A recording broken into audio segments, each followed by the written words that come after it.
নমস্কার বন্ধুরা, welcome to my channel my fortune story. আশা করছি আপনারা সবাই ভালো আছেন। ভিডিওটি পুরো দেখার অনুরোধ রইল। আর ভিডিওটি দেখে যদি ভালো লাগে তাহলে প্লিজ সাবস্ক্রাইব করে আমার পাশে থাকুন। তাহলে চলুন শুরু করা যাক। আজকে আমাদের আশ্রমে বাৎসরিক পুজো ছিল, মানে মা ভবতারিণীর বাৎসরিক পুজো। তো আমরা এখন এসেছি 9:30 নাগাদ। এখন মায়ের পুজো হয়ে গেছে আর যজ্ঞ কন্টিনিউ হচ্ছে। তো আমরা একটু যজ্ঞর জায়গায় দাঁড়ালাম, দাঁড়িয়ে এবার মায়ের মন্দিরে প্রবেশ করলাম।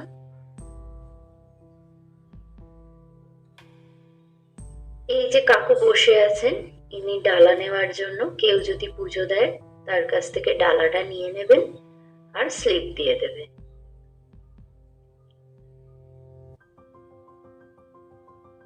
ঠাকুর, মা আর স্বামীজির মূর্তি আর ফটো আছে, তাতে মালা দিয়ে আজকে সাজানো হয়েছে। আর এই যে বাঁ দিকে রাখা আছে তিরুপতি বালাজি, হনুমানজি। এর ঠিক পাশেই রাখা আছে মহারাজের ফটো।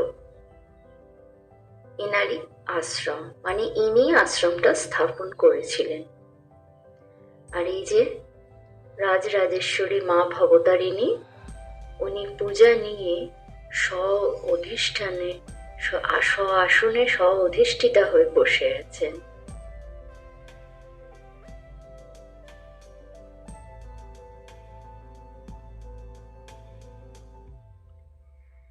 এখন মায়ের পূজা হয়ে গেছে, কিন্তু ঠাকুর মশাই আছেন, যে যখন বলবে অঞ্জলি দিয়ে দেওয়ার কথা উনি দিয়ে দেবেন। আর ডান দিকে রাখা আছে গণেশজি আর মহাশক্তি। আর এই যে পরম ব্রহ্ম, এখানে আমরা প্রত্যেক রবিবার অঞ্জলি নিবেদন করি। আশ্রমটা আজকে একটু বিশেষভাবেই সাজানো হয়েছে, যেহেতু বাৎসরিক উৎসব। তো আমি ঠাকুর মশাইকে গিয়ে বলতে উনি অঞ্জলির মন্ত্র বলে দিলেন। একটা সুবিধে হলো, আমি যখন গেলাম আমার সাথে আরো কয়েকজন গিয়েছিলেন, তো একসাথে অনেকজন হওয়াতে ওনারও সুবিধে হলো, আর আমরাও অঞ্জলিটা দিয়ে নিতে পারলাম।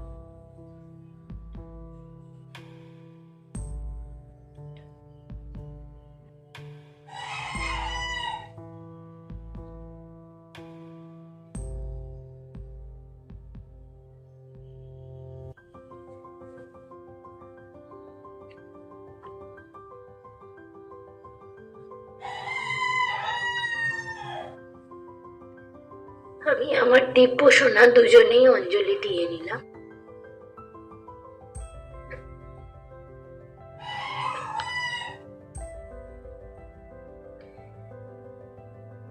এরপর ঠাকুর মশাই শান্তি জল দিয়ে দিলেন, এবার সিঁদুর পরিয়ে দিলেন।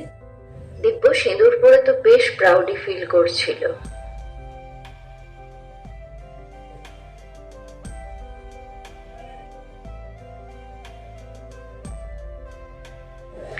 তারপরে রোজের মতো আমরা শিব মন্দিরে চলে গেলাম, শিব বাবাজিকে জল ঢেলে নিলাম।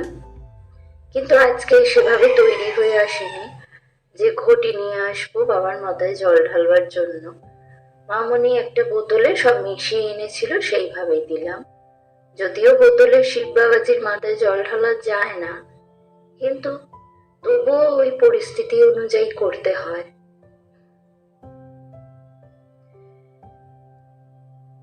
শান্তি যজ্ঞ হচ্ছে। আসলে এই যজ্ঞটি জানো তো, জগতের মঙ্গল কামনায় হয়।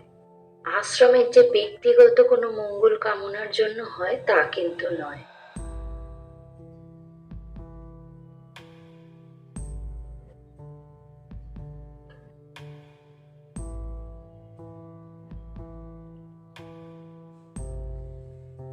যজ্ঞ দেখতে দেখতে আমি আশ্রমটা এদিক ওদিক ঘুরে দেখছিলাম। দেখলাম সর্বসাধারণের ভোগের জন্য এখানে খিচুড়ি তৈরি হচ্ছে। খিচুড়ি প্রায় তৈরি হয়েই গেছে, আর সব রকম সবজি কাটা আছে তরকারি হওয়ার জন্য।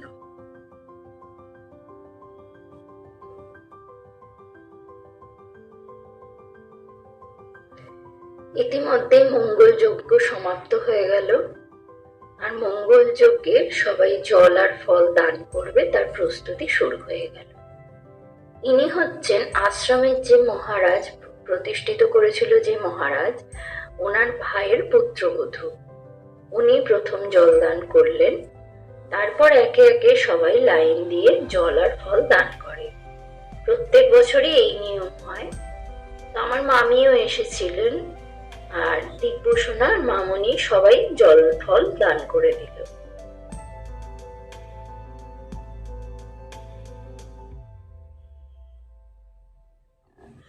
এই যজ্ঞকুণ্ডটা খুব সুন্দর করে আবির দিয়ে সাজানো হয়, আমার তো খুব পছন্দের। এখানে আমি ছোট থেকেই আসছি, ছোটবেলা থেকেই সব থেকে আকর্ষণীয় বিষয় ছিল এই যজ্ঞকুণ্ড সাজানোটা।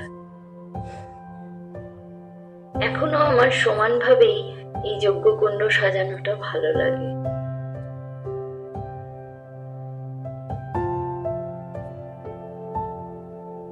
জল ফল দান হয়ে গেল যখন, তখন আমরা মন্দিরে চলে এলাম। এসে দেখলাম মায়ের ভোগ হচ্ছিল। মায়ের ভোগ গ্রহণ হয়ে যাবার পর পর্দা ওপেন করে দেওয়া হলো। এবার মায়ের ভোগ আরতি হবে।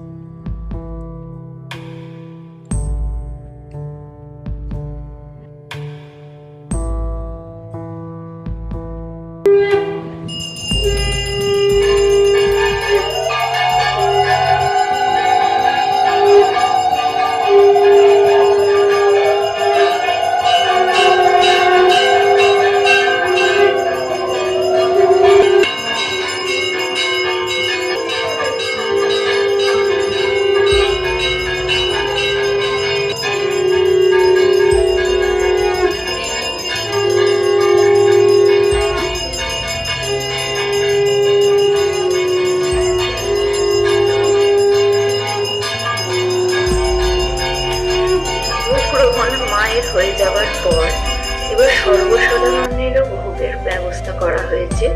সর্বসাধারণ ভোগ গ্রহণ করতে বসে গেছে। তো এখানে দেখলাম ফার্স্ট ব্যাচ বসে গেছে। যারা যারা এসেছিল তারা সবাই বসে গেছে, ব্যাচ ফুল হয়ে গেছে। তো আমি একটু বাইরেটা ঘুরেই এলাম। ঘুরে টুরে এসে আমি ভিতরেও একটা ভোগ গ্রহণ করবার একটা জায়গা থাকে, তো আমি সেখানেই বসলাম। সেখানে চেয়ার টেবিল থাকে বলে সুবিধে হয়। আর আমার মামি তো নিচে বসতে পারে না, আমি মামির সাথেই বসেছিলাম। আমারও দিব্যকে নিয়ে বসতে অসুবিধে হবে, তাই চেয়ারে হলে সুবিধে হয় বলে বসেছিলাম।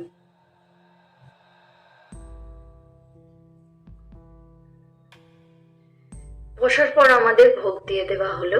ভোগের মধ্যে ছিল খিচুড়ি, সব রকম সবজি দিয়ে তরকারি, পায়েস আর চাটনি।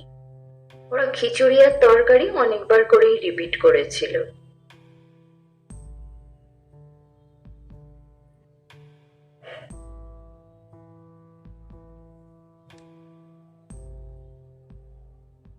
ভোগ গ্রহণ করবার পর আমি তাড়াতাড়ি করে দিব্যকে নিয়ে বাড়ির পথে হাঁটতে শুরু করলাম, কারণ দিব্যকে বাড়ি নিয়ে গিয়ে ওকে স্নান করাবো। ওকে স্নান করিয়ে আসিনি, ওকে স্নান করাবো, খাওয়াবো।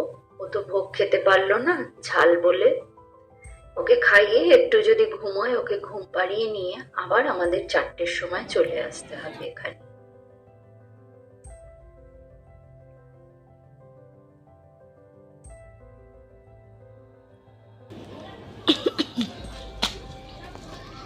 এখন 3:30 বাজে। এই যে পিতু ঘুমোচ্ছে, আমার সোনা ঘুমোচ্ছে। ওর ঘুম ভাঙেনি। ওকে এসে বাড়িতে চান করিয়ে খাইয়ে নিয়ে আবার আমরা যাচ্ছি আশ্রমের উদ্দেশ্যে। তো আশ্রমে গিয়ে আশা করি ওর ঘুমটা ভেঙে যাবে, না ভাঙলেও কি করা যাবে, ওকে নিয়ে যাব। নিয়ে গিয়ে দেখি ওইভাবেই বসে থাকবো। তবু তো আজকে ঠাকুরের নামটা শোনা যাবে। তো রাস্তায় আস্তে আস্তে একটা সুবিধে হলো, দিব্য রাস্তায় ঘুম ভেঙে উঠে পড়লো। আর বলল ও হাঁটতে পারবে, হেঁটে হেঁটে আসতে পারবে। ও কিন্তু আমাকে খুবই কোঅপারেট করে এই সব বিষয়ে। ও কিন্তু খুব অ্যাডজাস্টেড। মন্দিরে এসে দেখলাম যে জয়ধ্বনি দেওয়ার পর ভাগবত পাঠ শুরু হচ্ছে। ভাগবত পাঠ খুব একটা বেশি মানুষ শুনতে আসেননি। যারা আমরা রবিবারই আসি তারাই এসেছি, আর হয়তো দু একজন আছে বাইরের। তো রোজের মতো আমরা গঙ্গা জল চন্দন দিয়ে গীতা পাঠ শুনতে বসে গেলাম। কাকু এখন ভাগবত পাঠ করছে, এরপর গীতা পাঠ করবে। তো আমি এক মনে শুনতে থাকলাম, খুব ভালো লাগছিল।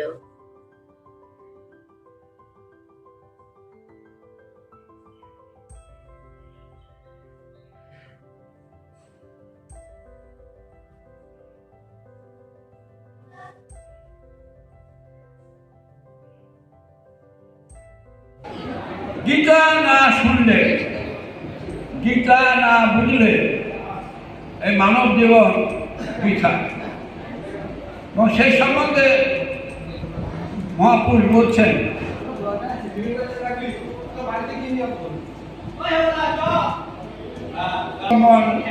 তিনি তাহার অভিষ্ট পথ সম্যক উদ্ভাসিত দেখিতে পাইবেন।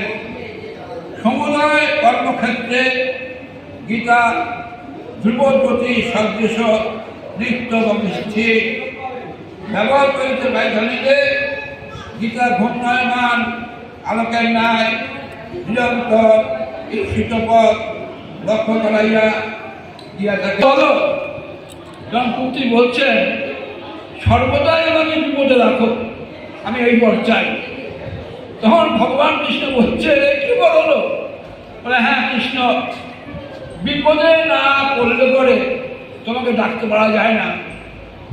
তাই ভগবান আমাদের বিপদে ফেলে দেন, তখন আমরা ভগবানকে মনে করি এবং তিনি আমাকে আশ্রয় দেন, এবং সেইভাবে যদি আমি ভগবান ডাকতে পারি আমি মুক্তি পেয়ে যাব।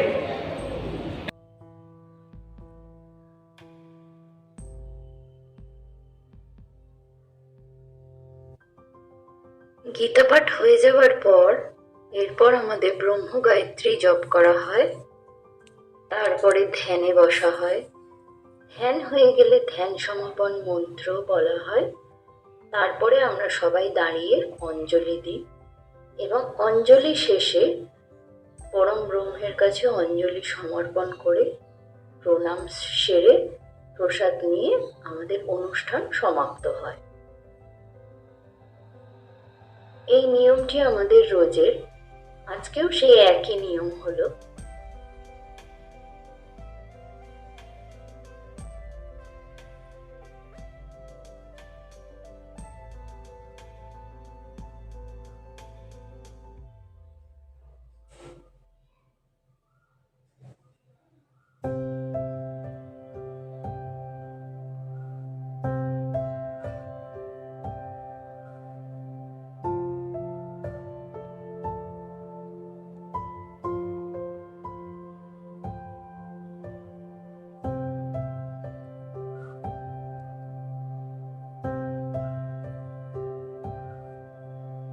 আজকের মতো মা ভবতারিণীকে একবার শেষবারের মতো দর্শন করে নিলাম, কারণ এইরকম ফুল ফল বেশি তো আর দেখতে পাবো না।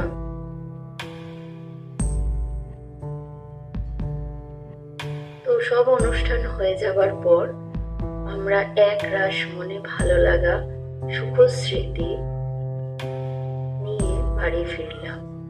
আর দিনটা যে এত ভালো কাটলো সেই আনন্দটা নিয়ে আমরা বাড়ির পথে রওনা দিতে শুরু করলাম। সত্যি বলতে কি আশ্রমটা ছেড়ে যেতে ইচ্ছা করছিল না, কিন্তু সেই একটাই, যেতেই হবে। তো ভিডিওটি দেখতে দেখতে যারা একদম শেষ পর্যায়ে চলে এসেছো তাদের কাছে একটা অনুরোধ রইল, ভিডিওটি দেখে যদি একটুও ভালো লাগে তাহলে প্লিজ একটা লাইক করে দিয়ে আমার পাশে থাকো। ফিরবো নতুন ভিডিও নিয়ে। ততক্ষণ সবাই ভালো থাকো, সুস্থ থাকো। ভগবান সবার মঙ্গল করুন।